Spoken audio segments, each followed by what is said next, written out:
Me llamo Laura y tengo 34 años. Durante varios años viví en Barcelona, en un piso de la Avinguda Paral·lel, una calle llena de voces y movimiento, donde la noche casi nunca es completamente oscura y la mañana llega con el olor a café y los sonidos de las entregas tempranas a los cafés cercanos.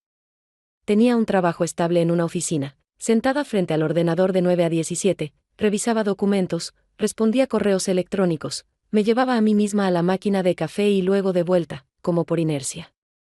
Tenía estudios superiores, seguro médico, fines de semana planificados, vacaciones según calendario y un sueldo que alcanzaba para una vida cómoda.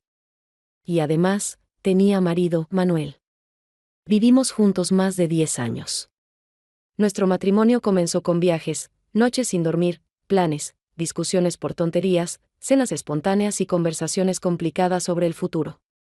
Pero con el tiempo, todo se redujo a una rutina cómoda, como un sofá favorito pero desgastado, que ya no encaja con la decoración pero da pena tirarlo. Vivíamos juntos, pero no en compañía. Cada uno tenía sus asuntos, sus costumbres, su horario.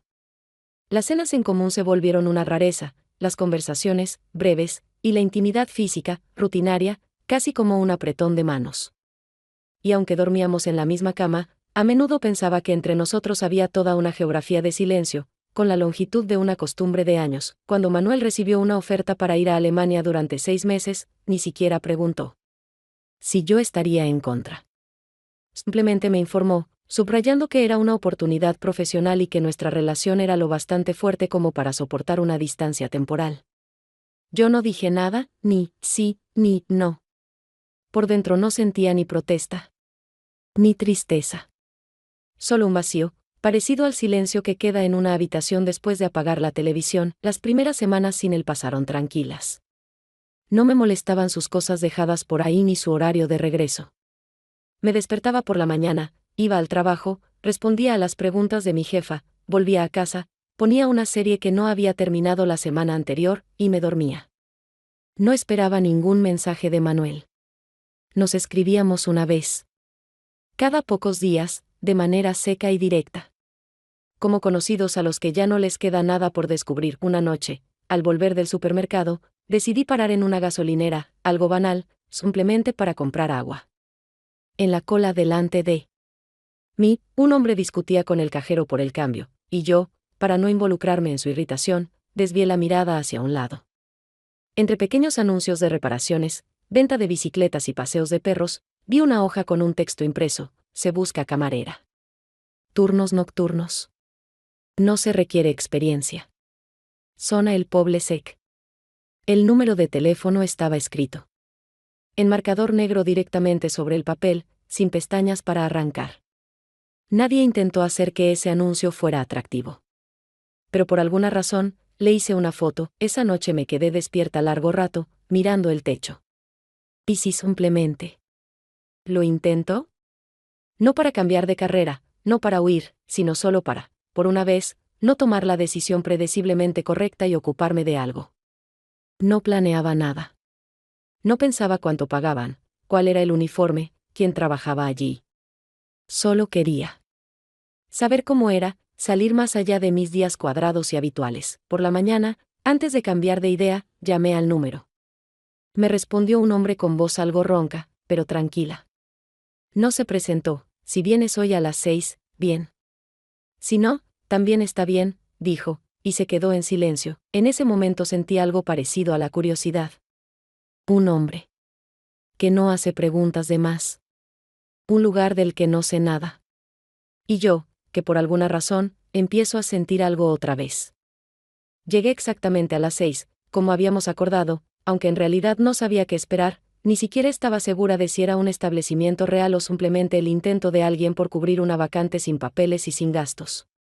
El bar estaba escondido entre una tienda de reparación de móviles y una panadería desgastada que olía a croissants del día anterior, y el cartel sobre la puerta había perdido ya sus colores, casi fundiéndose con la fachada, como si nadie pretendiera llamar la atención.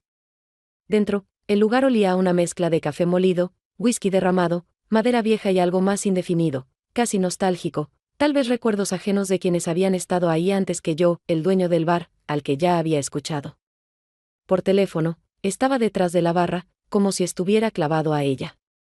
Aparentaba poco más de 50 años, quizás algo más. Su rostro, de pómulos marcados, curtido por el sol y algo desigual, con arrugas ligeras alrededor de los ojos, parecía el mapa de una persona que se ha acostumbrado más a observar que a hablar. Su pelo corto, con canas en las sienes, y la barba, igual de cuidada, no eran llamativas, sino discretas, como él mismo. Llevaba una camisa de tela oscura, arremangada hasta los codos, dejando ver unos brazos firmes, con callos, manos de alguien que no delega, que está acostumbrado a hacer todo por sí mismo.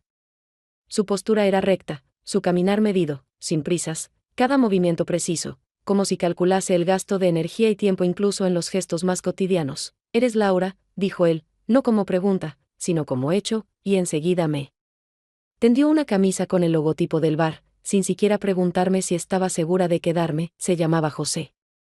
No me interrogó sobre experiencia, formación, trabajos anteriores ni sobre los motivos por los que una mujer con un puesto de oficina decidía buscar algo tan alejado de cualquier plan lógico. Solo dijo una frase que aún hoy permanece en mi cabeza: aquí no hacemos teatro. Solo se atenta con la gente, y todo irá bien. Y en esas palabras no había ni superioridad ni escepticismo, solo una sencillez que, de manera inesperada, me hizo sentir alivio, como si alguien me liberara de la necesidad de demostrar algo. Aquella noche aún no atendía a los clientes. Solo observé, ayudé, lavé copas, limpié mesas, miré cómo trabajaban los demás, y absorbí una atmósfera nueva que no tenía nada que ver con la oficina, donde cada día debía parecer segura y organizada. Allí no había normas de etiqueta, ni instrucciones detalladas, ni sistemas informáticos que contabilizan tus minutos de productividad. La gente entraba en silencio, pedía sin demasiadas precisiones, se sentaba sola o en pareja, hablaban en voz baja, muchas veces no decían nada. Allí no se fotografiaban los platos, no se grababan stories, no preguntaban por las mejores opciones del menú. Ese lugar no exigía ser moderno, simplemente existía. En algún momento noté que el reloj en la pared iba 15 minutos atrasado, pero nadie lo corregía. En los alféizares había viejas macetas con hojas secas que nadie tiraba. La caja registradora chirriaba como si suplicara por una jubilación. Y aun con todo eso, cada elemento del interior tenía su historia, una historia que se sentía con la piel, aunque nadie la contara. Cuando se fueron todos los clientes, José me puso delante una taza de café, sin palabras, sin explicaciones. Y la bebimos en silencio, en la cocina, tan pequeña que cada movimiento ocurría casi en contacto. En su silencio no había tensión ni indiferencia, al contrario, parecía denso, como una manta cálida que alguien te pone sin preguntar. Si tienes frío. No me sentía ajena ni provisional. Y aunque era el primer lugar en mi vida donde no tenía un rol, un estatus o unas obligaciones claras, sentí que por alguna razón quería volver al día siguiente. De camino a casa no pensaba ni en Manuel, ni en el trabajo, ni en lo que diría si alguien me preguntaba en qué trabajaba. En mi cabeza solo resonaba la frase de José: se atenta con la gente. Y tal vez lo fui, por primera vez en mucho, mucho tiempo. Pasaron varias semanas desde que comencé a cubrir los turnos de noche, y con cada nueva jornada, el bar me parecía no solo un lugar de trabajo, sino algo parecido a una realidad alternativa, donde el tiempo fluía de otro modo y las personas se comportaban de forma más auténtica que en cualquier otro sitio fuera de sus paredes. El cansancio después de cada turno no era el mismo que sentía en la oficina, no entumecía el cuerpo, al contrario, me dejaba una extraña sensación de calma, como si cada acción realizada, cada copa servida, cada plato recogido tuviera sentido, aunque fuera el más sencillo. Sabía dónde estaban los vasos limpios, cuánto queso quedaba en la nevera, qué tipo de whisky prefería el viejo Ángel, que venía todas las noches a las 9, y sentía que ese conocimiento, aunque no académico, también tenía su valor. Entre José y yo no había largas conversaciones, pero con el tiempo nuestras frases breves empezaron a cambiar, no se volvieron más largas, pero empezaron a contener más que simple información práctica. Su mirada, siempre directa y concentrada, comenzó a detenerse más tiempo en mí, y yo me descubrí devolviendo esas miradas en silencio, como si entre nosotros se hubiese establecido un vínculo invisible que no necesitaba ser explicado. Después de un turno especialmente tenso, cuando dos clientes habituales armaron una discusión y una de las bandejas cayó al suelo, rompiéndose en decenas de pedazos, nos quedamos solos en la cocina. Yo estaba sentada en un taburete alto, tratando de calmar el temblor en las piernas, y él, en silencio, me colocó delante una taza de café, como ya se estaba volviendo costumbre.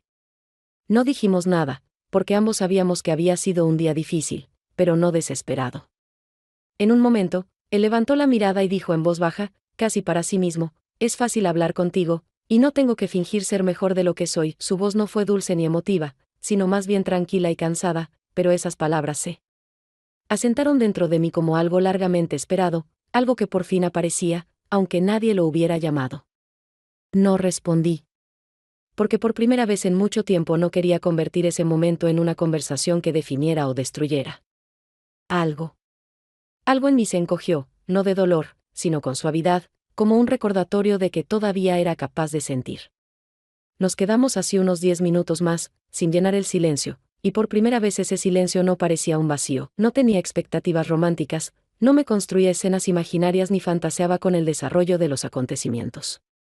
Pero desde aquella noche, algo cambió en nuestra interacción. José se volvió más atento a los detalles, como si de pronto me viera no como una camarera ocasional que llegó de paso, sino como parte de un lugar que le importaba. No me tocaba sin necesidad, pero su presencia siempre se sentía cerca, incluso cuando estábamos en extremos opuestos del bar, como si entre nosotros se hubiera formado un campo de silencio donde cada gesto tenía peso. Volvía a casa sin euforia, pero con una nueva claridad, en el aire de la noche, en mis manos sucias, en mis hombros cansados, en las palabras no dichas que eran más profundas que muchas de las que había dicho antes. Y aunque formalmente seguíamos siendo casi desconocidos, yo sabía que, al menos en esta ciudad, había una persona que me veía no por mis funciones ni mis roles, sino a través de la mirada y el silencio.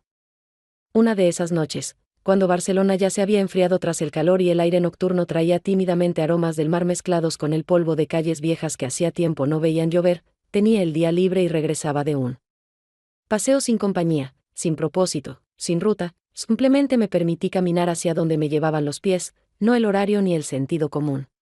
Ya era tarde, pero no tanto como para que la ciudad durmiera. Justo en ese momento las calles adquirían una apariencia especial, semivacías, con luces tenues en las ventanas y esa extraña sensación de que la vida en esas horas se vuelve más honesta, porque ya no hay necesidad de demostrarle nada a nadie. Al pasar por el bar, noté que la puerta, que normalmente ya estaría cerrada, seguía entreabierta.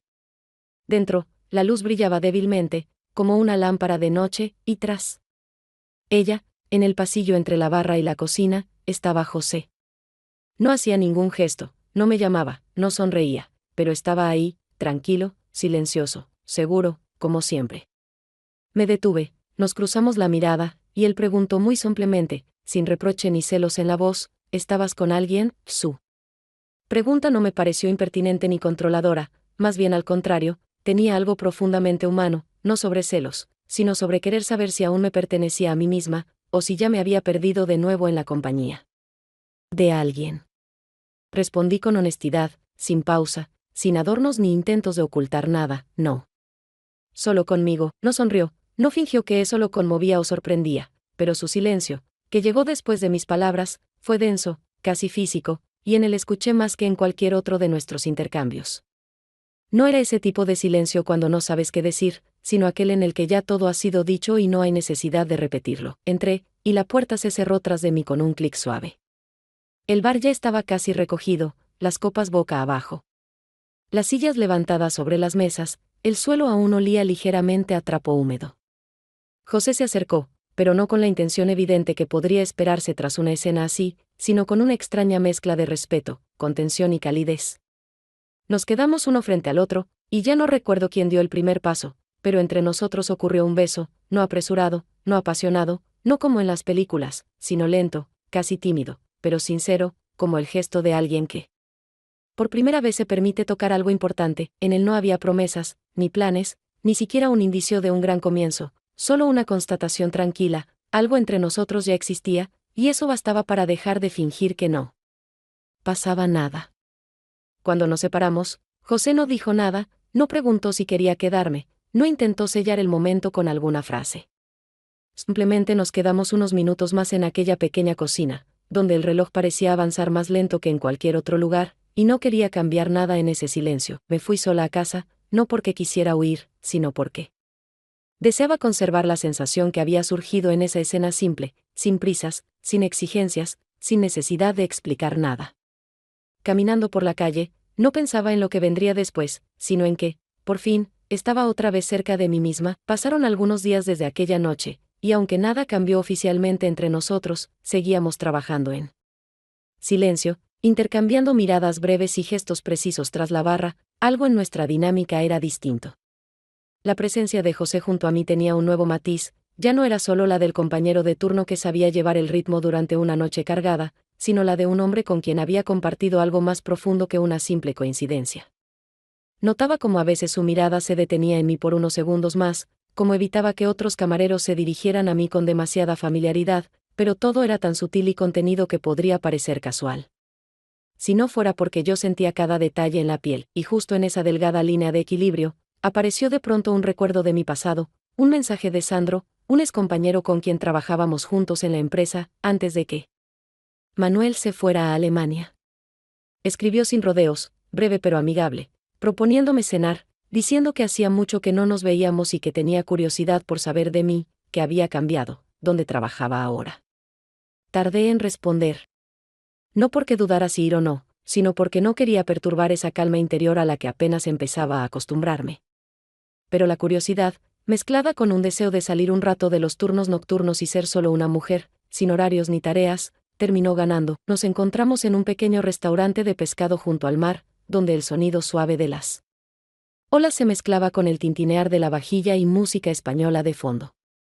Sandro hablaba mucho, del trabajo, de nuevos proyectos, de conocidos en común, de una Barcelona que no deja de cambiar, y de sí mismo, como queriendo demostrar que no estaba estancado.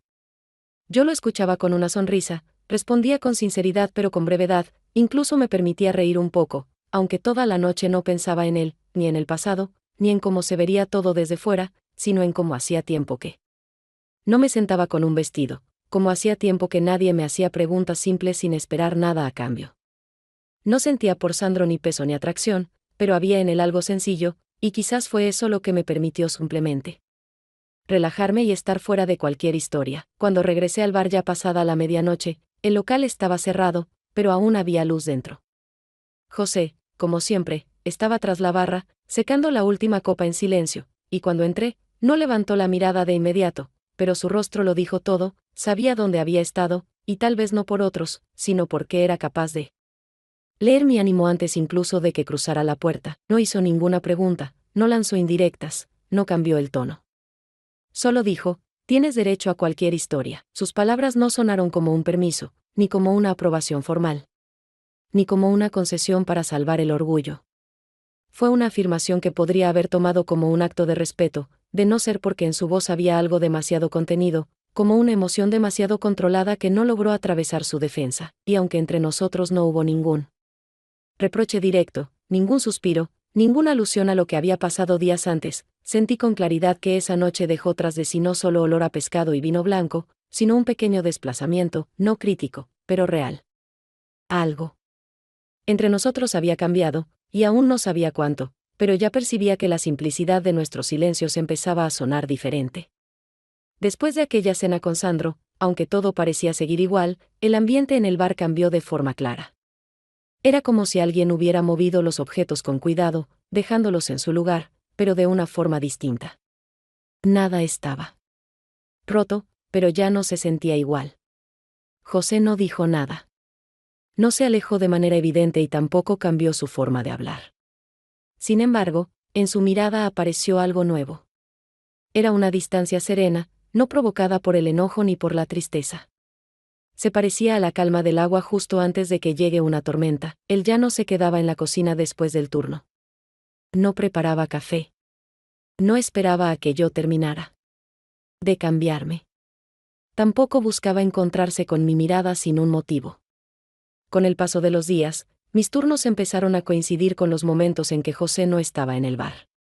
Tampoco estaban quienes antes trabajaban a mi lado. Me encontré atendiendo noches complicadas, con clientes que hablaban fuerte o pedían cosas todo el tiempo. Algunos incluso se tomaban demasiada libertad, disfrazada de simpatía. Yo sabía que podía con eso. No necesitaba que me protegieran ni que sintieran lástima. Pero tenía claro que este cambio no era una coincidencia. Alguien había decidido que fuera así. Y ese alguien ya no quería tenerme cerca. Una noche, mientras cerraba el bar sola, limpiando el suelo pegajoso y lavando los platos, sentí que todo caía sobre mí. Entonces tomé una decisión. No era para recuperar nada, sino para cortar esa tensión que flotaba sin decirse. Cuando José entró por la puerta trasera, justo unos minutos antes del cierre, me acerqué y le hablé. Le pregunté por qué había dejado de hablarme como lo hacía antes. Mi voz no tenía reproche ni tristeza. Solo quería entender. No buscaba una disculpa ni pensaba reavivar lo que ya se apagaba. Quería una respuesta simple. José me miró. No sonreía, pero tampoco estaba molesto. Tenía la misma franqueza que usó el día en que me dijo que podía quedarme en el bar si trataba bien a las personas. Después de una breve pausa, dijo que simplemente no quería seguir engañándose. Su frase no sonó como un reproche ni como una despedida. No llevaba dramatismo. Era una afirmación tranquila, madura. Y por eso dolió más. En ese momento entendí que él también había sentido algo entre nosotros. Que eso tenía valor. Que incluso pudo crecer. Pero también comprendí que ya era tarde. No por culpa de uno solo, sino porque ninguno de los dos supo decir lo que sentía en el momento justo. Desde entonces, los turnos siguieron siendo formales. Nos saludábamos. Compartíamos la información del trabajo. A veces hablábamos del inventario o del horario.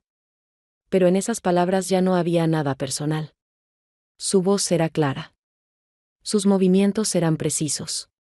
Nunca volvió a mirarme como lo hizo aquella noche en la cocina.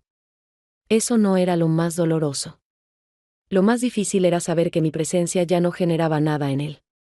El silencio que quedó no pedía explicaciones. No buscaba un final. Solo estaba ahí. Como una mesa vacía. Junto a la ventana.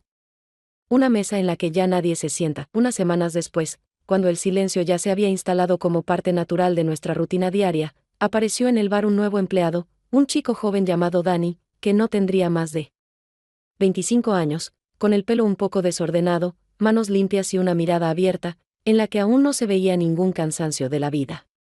Llegó de manera repentina, sin previo aviso, y José lo presentó de forma escueta, sin detalles, simplemente informó que trabajaría en los turnos de la noche y que yo debía ayudarle a adaptarse durante los primeros días. Dani no parecía desorientado, no hacía muchas preguntas, pero tampoco trataba de aparentar lo que no era. Tenía esa sinceridad que no despierta desconfianza, porque no intenta convencer ni impresionar a nadie. Aprendía rápido. Escuchaba con atención mis indicaciones, recordaba con facilidad dónde estaban las copas, qué pedidos debían servirse con más rapidez, qué clientes no toleraban retrasos y cómo le gustaba a José que todas las mesas brillaran al final de la jornada. Trabajábamos juntos sin hablar de lo personal, pero aún así, entre nosotros surgió pronto una simpatía ligera, sin la tensión que había quedado entre José y yo. Dani, de vez en cuando, soltaba algún chiste, simple, discreto, sin falsedad. Y me sorprendía a mí misma sonriendo no por cortesía, sino porque simplemente me salía a hacerlo. En lugares como este bar, nadie hace demasiadas preguntas. Pero todos lo ven todo, incluso quienes se sientan en silencio con una copa, y sobre todo aquellos que siempre parecen distraídos. No hablábamos de nuestras vidas, no compartíamos historias, no discutíamos sobre amor, desilusiones ni huidas. Pero a veces, al salir de turno, él se unía a mí en el camino de regreso a casa, sin decirlo, sin pedirlo. Caminábamos por calles donde aún brillaban las farolas, donde los autobuses tardíos recogían los últimos restos del ritmo del día, donde alguien todavía tomaba café en un banco cerca del supermercado. Y cada uno de esos paseos duraba apenas 10 minutos, pero tenían más verdad que muchas de las conversaciones que había tenido en los últimos años. Una noche, mientras volvíamos juntos una vez más, él, como siempre, sin preguntar si podía acompañarme, caminaba a mi lado, girando entre los dedos una botella de agua vacía, como si necesitara distraerse de algo que no se atrevía a decir. Al llegar a la puerta de mi edificio, se detuvo y me miró sin ningún juego, sin insinuaciones, con esa mirada que se le dedica a alguien que te gusta, pero que no quieres arrastrar a complicaciones innecesarias. Luego se inclinó con suavidad, sin prisa, sin presión, y me besó, un beso corto, sencillo, como quien pregunta si algo es siquiera posible. No sentí culpa, no sentí que traicionaba a nadie, no pensé en Manuel ni en José. Ese beso no fue una huida ni el inicio de Algo nuevo, fue simplemente una respuesta al hecho de que lo anterior ya no sostenía. No quedaban en mí reproches, expectativas ni ilusiones, solo una tranquila conciencia de que, a veces, la cercanía surge no porque busques reemplazos, sino porque lo viejo ya no te habla en el idioma que aún eres capaz de entender. Cuando él se fue, sin mirar atrás, me quedé de pie unos minutos frente a mi edificio, observando la ventana oscura de mi piso, en la que no había ni calor ni frío, solo una ventana, solo un espacio. Y entonces entendí que, a veces, unos labios ajenos pueden recordarte que sigues viva, no enamorada, no feliz, no inspirada, simplemente, aún viva. La siguiente vez que llegué al bar antes de mi turno, José ya estaba allí, de pie junto al frigorífico, anotando algo en una libreta sin levantar la vista, como si estuviera completamente concentrado en sus cálculos, aunque yo sabía que siempre notaba todo antes incluso de que alguien cruzara la puerta. Dani no apareció, no llegó tarde, no escribió, no avisó, simplemente desapareció del horario, del espacio del bar, y, al parecer, de la propia ciudad. Miré varias veces hacia la puerta, esperando que en cualquier momento entrara, se disculpara, dijera que estaba enfermo, o diera alguna explicación, aunque fuera vaga. Pero la puerta permaneció cerrada, y la noche fue tomando su ritmo habitual. En la pizarra donde normalmente se anotaban los turnos del personal, su nombre había sido borrado, como si nunca hubiese estado allí. No pregunté, no exigí explicaciones. No intenté averiguar si había sido decisión de José o del propio Dani, porque en ese momento ya estaba claro, no fue una coincidencia ni un simple cambio en la plantilla, fue un final, silencioso y definitivo. Una ausencia que no necesitaba ni palabras ni confirmación, porque a veces es el propio silencio el que lo dice todo. Trabajé toda la noche sin permitirme distracciones ni pensamientos personales, los pedidos llegaban uno tras otro, las copas resonaban con fuerza contra la barra de madera, los rostros de los clientes se confundían en el ruido general, pero a la vez sentía con claridad que José me observaba.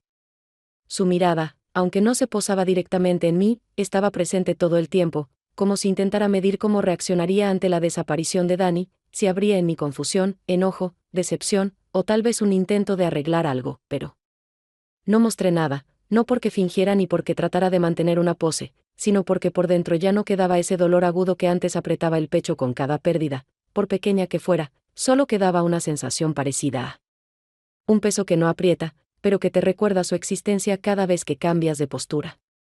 José y yo intercambiamos algunas frases necesarias, cuánto quedaba de cerveza, si se habían pedido servilletas, cuándo llegaría el próximo reparto, y cada palabra sonó correcta, precisa, sin una sola nota emocional, algo que, pocas semanas antes, habría sido impensable. Su cortesía se volvió parte del ritual, no fría, no hostil, sino cuidadosamente delimitada, como una valla entre dos parcelas vecinas, puesta no por conflicto, sino por simple comodidad. Ambos sabíamos que algo entre nosotros se había roto, pero habíamos decidido no recoger los pedazos, no pegar nada de nuevo, porque en esta nueva forma de calma, aunque sin calor, había algo necesario. Tal vez en esta distancia cada uno se sentía más seguro, sin esperanza, pero también sin dolor. Al final del turno me quedé limpiando sola, no porque alguien lo ordenara, sino porque José se había ido sin despedirse. Su ausencia no parecía casual, y ya no buscaba interpretaciones ocultas, simplemente seguí limpiando las mesas, recogí las copas, me quité el delantal y lo colgué en el gancho junto a la puerta. En el espejo detrás de la barra vi mi reflejo, un rostro algo cansado, pero sereno, sin grietas, sin lágrimas, simplemente el rostro de alguien que ha hecho su trabajo y no espera nada más. Esa noche, al volver a casa, la ciudad no me pareció ni hostil ni indiferente, simplemente existía por su cuenta, igual que yo, y en eso había más verdad que en cualquier promesa. Y quizá fue la primera vez que no deseaba cambiar nada, solo aceptar que a veces los sentimientos no terminan con estruendo, no mueren en un conflicto, no explotan en drama, simplemente se apagan y dejan tras de sí una sombra tranquila, que seguirá caminando a tu lado, incluso cuando ya no duele. Una mañana, cuando aún no había logrado adaptarme al nuevo día y seguía en ese estado semidormido, llegó un mensaje al teléfono. No había nombre, solo un número, pero no necesitaba mirarlo para saber de quién era. Manuel, mi esposo, que 6 meses atrás se había marchado a Alemania, aparecía de nuevo, esta vez con una frase que pretendía sonar cálida: ya estoy en Barcelona, pronto estaré en casa, quiero verte. No preguntaba si me venía bien, si estaba lista para una reunión, ni siquiera si deseaba que él regresara a mi espacio, simplemente afirmaba un hecho, como siempre. y aunque una parte de mí quiso ignorar ese mensaje, hacer como si ya fuera otra persona con otra vida, respondí de manera escueta, sin adornos, bien, ¿cuándo? Porque sabía que evitar el encuentro solo sería postergar algo que de todos modos debía ser vivido. Manuel apareció en la puerta del piso con la misma naturalidad de siempre, como cuando volvía del trabajo, cargando una caja de regalos. Como si hubiera regresado de un viaje de negocios, y no de un periodo en el que nos habíamos distanciado definitivamente. Me trajo un bolso nuevo, café de Berlín, chocolate, perfume y también una propuesta: irnos el fin de semana a Valencia. Como hacíamos en los buenos tiempos, cuando un viaje en pareja era descanso y no una forma de salvar algo que hace tiempo dejó de respirar. No protesté, no lo analicé, simplemente acepté, no porque quisiera recuperar algo, sino porque sentía que era la última oportunidad de mirar la realidad a los ojos y decirme la verdad. Por incómoda que fuera, viajamos ese fin de semana. Tomamos una habitación con vista al mar, paseamos por las calles, comimos paella, pedimos vino, nos tomamos fotos, como turistas comunes que buscan escapar de lo cotidiano.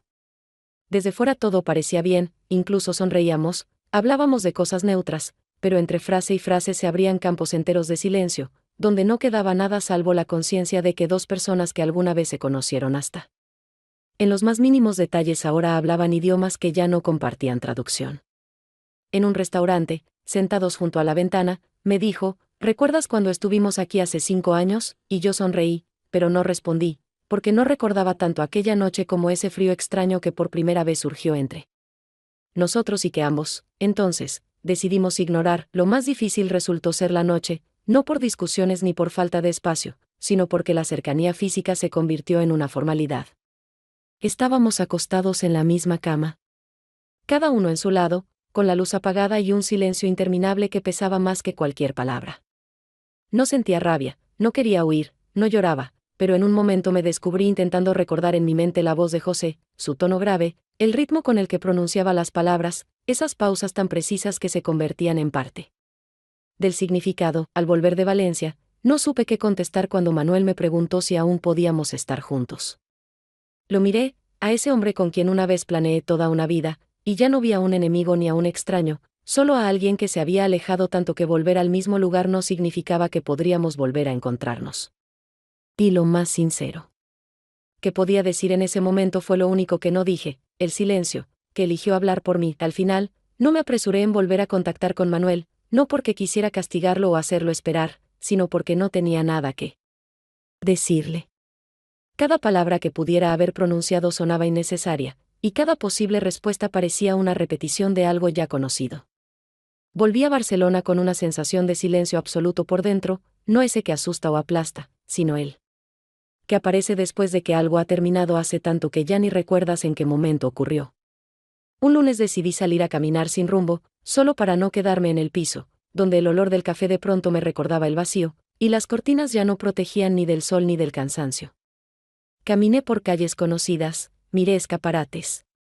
Crucé miradas con personas apuradas en sus quehaceres, y solo cuando llegué al barrio donde estaba el bar, entendí que mis pies me habían llevado hasta allí, como por inercia. Como si el cuerpo aún recordara a dónde era capaz de volver, incluso cuando los pensamientos están dispersos. El bar en el que había pasado los últimos meses estaba en silencio, con las ventanas oscurecidas, y hasta el aire del lugar parecía más denso que de costumbre. No olía a café ni a alcohol, no se escuchaban platos ni se abrían puertas. Me acerqué y vi un cartel impreso en letras grandes: se vende. Información al número abajo indicado. Sin firma, sin explicaciones, solo el hecho. En ese momento no sentí ni shock ni sorpresa, más bien, una aceptación serena, como cuando te enteras de que alguien llevaba mucho tiempo enfermo y ya no lucha más. No llamé al número, no intenté averiguar detalles, porque ya sabía quién estaba detrás de esa decisión, y que no habría vuelta atrás. Unos minutos después, vi a José, estaba sacando cajas, sin prisa, con esa misma seguridad de siempre. Como alguien que sabe qué hacer, que pertenece a dónde, y qué pasos hay que dar para cerrar una etapa entera de la vida en unas cuantas cosas. Nos cruzamos la mirada, no se sorprendió, no se alegró, no se incomodó, simplemente asintió, como quien ya no necesita explicar nada, porque sabe que quienes deben entenderlo, lo harán sin palabras. Me acerqué, él dejó la caja en el suelo, se limpió las manos con un trapo viejo y dijo en voz baja, con tranquilidad: Hay lugares que no están hechos para historias largas. Esas palabras no contenían dolor, ni pena, ni decepción, solo una claridad sobria que no recibí como un punto final, sino como un límite, después del cual ya no es necesario buscar más explicaciones ni insistir. Quise decir algo, tal vez que lo sentía, o que no llegué a tiempo, o que esto no era del todo el final, pero no había ni una sola palabra en mi garganta que no sonara falsa.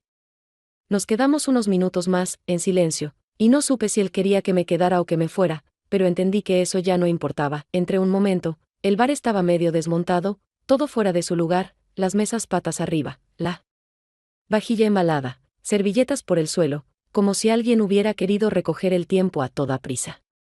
En el gancho junto a la puerta de la cocina colgaba mi antigua camisa de trabajo, esa que no me había vuelto a poner desde que el silencio se hizo parte de lo que había entre nosotros.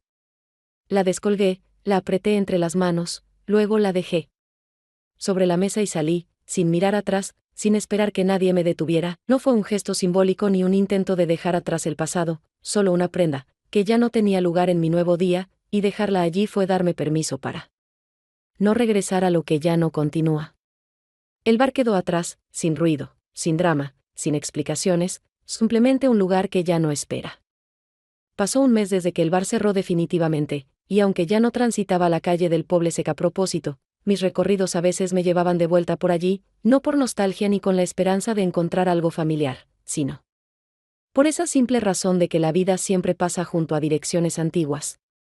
Incluso cuando estamos convencidos de haber olvidado cómo sonaban. Trabajaba en un taller mecánico, no como mecánica, por supuesto, sino en la recepción, atendía a los clientes, respondía llamadas, anotaba nombres y matrículas en el calendario, y me aseguraba de que la cafetera no se estropeara.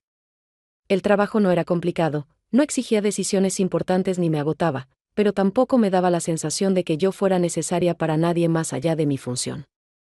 El equipo era correcto, sin conflictos, a veces superficial, pero ya no necesitaba más profundidad, no después de haber comprendido lo difícil que es salir de algo que alguna vez se sintió verdadero. Un día, mientras volvía de la oficina de correos y decidí tomar un atajo, me encontré sin querer en la calle conocida. Donde antes estaba el bar, ahora había una pequeña tienda de antigüedades, con una fachada nueva, carteles diferentes, ventanas blancas y paredes limpias que habían borrado el olor a café, madera, whisky y conversaciones nocturnas. No tenía intención de entrar, no quería volver a estar en ese mismo espacio que ahora ya era otra cosa, pero al pasar frente al escaparate, algo me obligó a detenerme. Entre lámparas viejas, radios antiguas y cuadros, vi un marco con una fotografía. En la imagen, yo. No una pose, no una sonrisa, no un retrato, sino un instante, yo de pie detrás de la barra, mirando hacia un lado, sosteniendo una taza de café, sin saber que alguien me fotografiaba. La foto era en blanco y negro, sin firma, sin explicación, simplemente una imagen entre muchas otras cosas a las que se les había encontrado lugar en un nuevo espacio. La miré largo rato, reconociendo no solo el rostro, sino ese estado de conciencia tranquila y cansada de estar en un momento que tiene valor, incluso si en su momento parecía solo rutina. No entré, no pregunté quién había dejado esa foto, si se vendía, si era un regalo. No tenía sentido buscar respuestas, porque ya sabía, José, que siempre hablaba poco, había dejado ese recuerdo no para mí, sino para el lugar, para ese espacio al que ya no pertenecíamos, pero que igual nos había conservado. Me di la vuelta y seguí caminando, despacio, no porque no quisiera irme, sino porque quería permitirme esa calma. No había dolor, no había deseo de volver, no sentía pérdida, solo una claridad parecida a tocarse a una misma. Algunas historias realmente no tienen continuación, no porque terminen mal, sino porque su valor está en que simplemente fueron. En esa fotografía estaba todo lo que debía estar, no promesas, no finales, no tristeza, solo un instante que alguien eligió conservar. Y eso, descubrí, era suficiente. Volví a trabajar ese mismo día, me coloqué detrás del mostrador, encendí el ordenador, puse en marcha la cafetera, imprimí unos documentos y regresé a una rutina que ya no se sentía como una huida de nada. Esa noche no escribí a nadie, no busqué ninguna mirada ajena, no recordé nombres, solo supe que el tiempo sigue, y que algunas partes de mí permanecerán en viejos lugares, no como pérdida, sino como prueba de que, alguna vez, yo estuve allí.